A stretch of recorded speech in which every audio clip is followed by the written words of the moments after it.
This is the Barbados Today evening news for Wednesday, July 5th. Thank you for joining us. I am Marie-Claire Williams. Residents seeking to invest in renewable energy technology will have to dig deeper into their pockets when the controversial 2% on foreign exchange transactions takes effect later this month. In addition to passing on the contentious 10% national social responsibility levy, operators say they will also be forced to pass on the 2% to customers. One such investor, Jerry Franklin, says his company has been absorbing the NSRL since it was introduced last year. But the managing director of NSmart Inc. says he will now be forced to raise the prices by a full 12%. For my business, for sure, the full 12% would basically be passed on. I had absorbed the 2% previously, so I never passed on that 2% before. What might be considered, certainly by my company and maybe others, is to just pass on the 8% instead of passing on the full 10%, right? But that's still up for consideration. The National Union of Public Workers will not back down from its request for a coping mechanism for public officers in light of the austerity measures to be implemented this month. That's the position of NUPW President Akani McDowell ahead of a meeting of shop stewards of the major trade unions tomorrow. Following the talks, they are expected to determine the next course of action in response to government's budgetary proposals, which the unions say will increase the cost of living.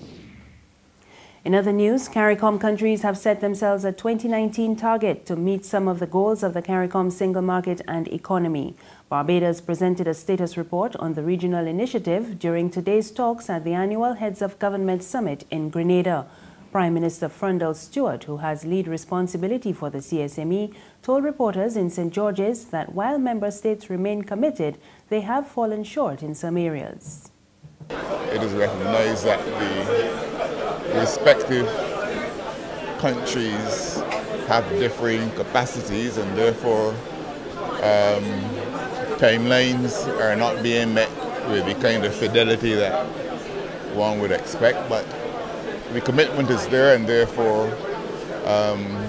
there was a general acceptance of things that we can do in the short term, in the medium term, and in the longer term. The longer term, of course, not going beyond the year 2019. But generally speaking, we had a very good discussion on that, and we also had a presentation on the CARICOM Commission on the Economy by Barbados, and Boyce did that with certain recommendations on regional transportation, and those talks went very well as well.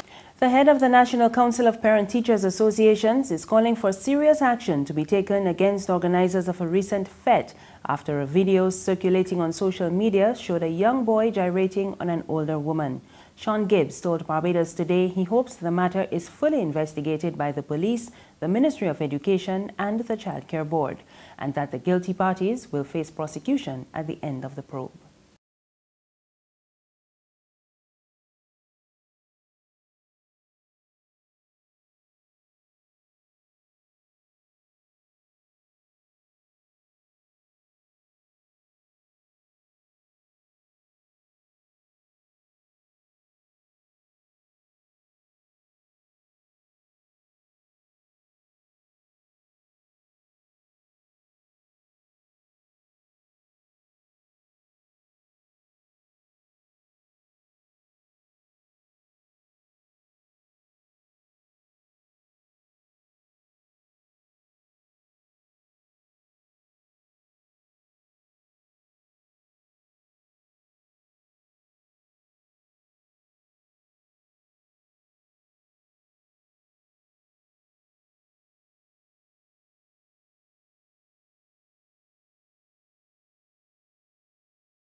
Acting Governor General Sir Philip Graves today joined in toasting the island's newest centenarian. He presented Una Elsie Eiffel, fondly known as Sylvie, of Batley's St. Peter, with a bouquet of flowers and a birthday card.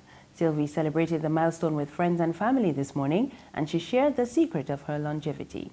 I try my best to put God in front, to guide me and protect me and direct me the right way. Correct. Until the time is up. Praise the Lord. There's regional and international news after this short break.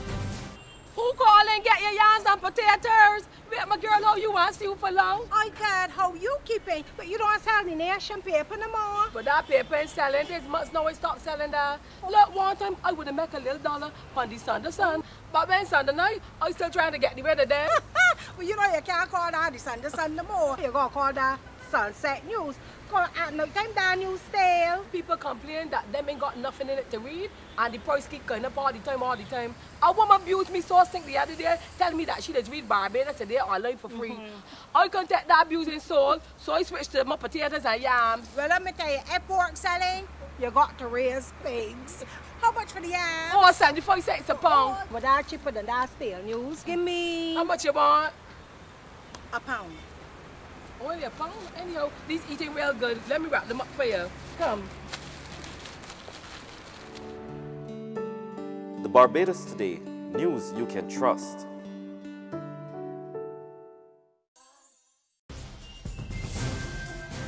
We're back now with news from the region. Dominica's Prime Minister Roosevelt Skerrit says he supports a CARICOM delegation going to Venezuela to help broker an agreement to end the ongoing political unrest.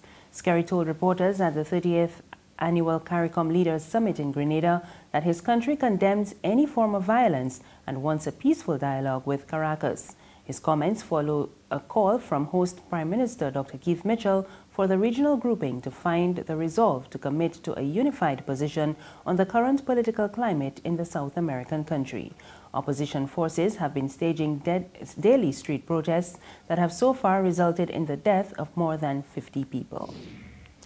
And finally, restrictions on Qatar will continue after that country rejected the ultimatum made by its neighbors in the Middle East. The foreign ministers of 4 Arab countries who met in Cairo today said they regretted Qatar's negative response to their list of demands. Saudi Arabia, Egypt, Bahrain and the United Arab Emirates severed ties with Qatar last month.